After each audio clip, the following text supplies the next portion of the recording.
I'm Tracy Baxter with today's Record Newswatch.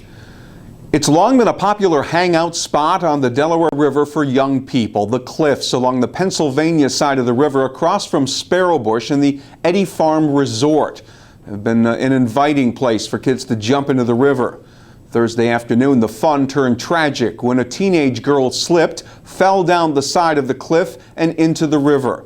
Members of the nearby Sparrowbush Fire Company got the call. CPR was administered, and the girl, a 16-year-old from Westtown, whose identity has not been released, was airlifted to Westchester Medical Center, where she later died of her injuries. Longtime Sparrowbush Fire Department member Jack Flynn says river calls are common occurrences for the department's airboat rescue crews. We've been having a lot of problems recently with falling off the cliffs. What they don't realize is it gets very slippery. Your feet are wet.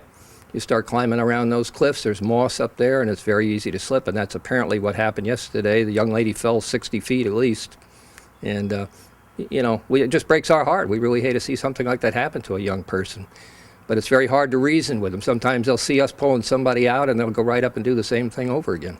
There are safety risks, and a lot of the younger kids don't realize how dangerous these cliffs could be, how dangerous even the river can be. The 16-year-old victim from Westtown was a member of an area ambulance corps. The cliffs are located on private property, and local officials hope the death serves as a deterrent to at least some of those who've been coming to the area to dive off the cliffs. Meantime, in South Fallsburg, community members are rallying around the family of Dylan Smith, the 14-year-old boy who drowned Monday while swimming with friends in a local pond. Friends have been raising thousands of dollars through donations and fundraisers to help the family with funeral and burial expenses.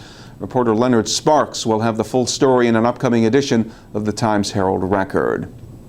Elsewhere, an overnight fire badly damaged a log home in the town of Lumberland, killing 6 dogs inside the residence. It broke out shortly before 10 p.m. at number 135 Black Forest Road. According to Sullivan County Emergency Management Commissioner Dick Martinkovic, the resident, a breeder of dogs, had left unattended a pan burning on his kitchen stove, with the fire quickly spreading throughout the kitchen and beyond. The homeowner was able to escape, but the 6 dogs perished. Firemen from 10 area companies were called in. 1 firefighter had to be treated for heat exhaustion.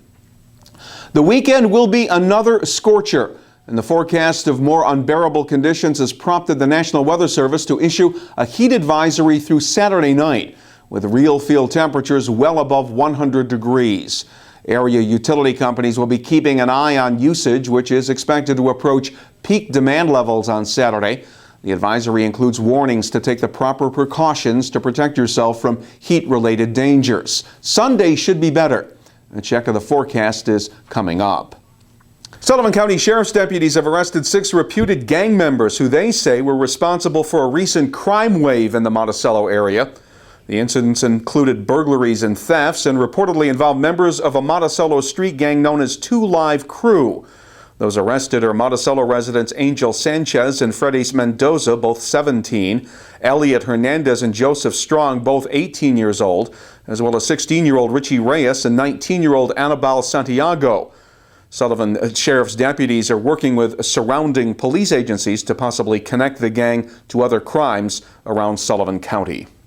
The state appellate court has dismissed a lawsuit filed by the daughter of a stabbing victim that claimed negligent security at the Hudson Valley Mall in the town of Ulster. Sharon Inger was fatally stabbed by a disgruntled employee while closing up the mall's Ground Round restaurant in 2006.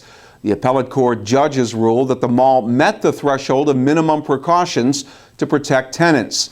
The mall was the scene of a shooting 16 months earlier when Robert Benelli of Saugerties wounded 2 people during a shooting spree. It is the time of year when the number of blood donations normally drop, but the Red Cross is using words like emergency and crisis to describe the current blood supply situation. The Red Cross and other organizations say the combination of vacations, busy schedules, and canceled drives due to storms in the Northeast led to 50,000 fewer donations in June and a depleted supply.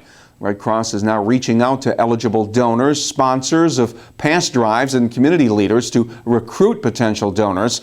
All blood types are needed, but especially O positive, O negative, B negative, and A negative in order to meet patient demand this summer. And drivers, listen up. State Police will begin Operation Work Break on Monday. It is a 5-day crackdown to pull over those who speed through highway construction areas. As part of the program, additional troopers will be stationed along thruway construction zones. During a similar one-week enhanced work zone enforcement campaign last year, State Police wrote more than 1,300 speeding tickets on the thruway alone, with those tickets resulting in much heftier fines.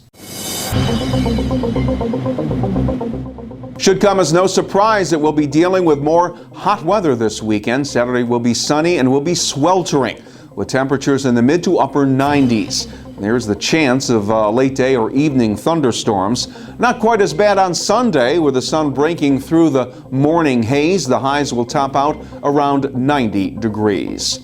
Make Record Online your source for breaking news and get all the news and the features you look forward to in the weekend editions of the Times-Herald Record. For Record Newswatch, I'm Tracy Banks.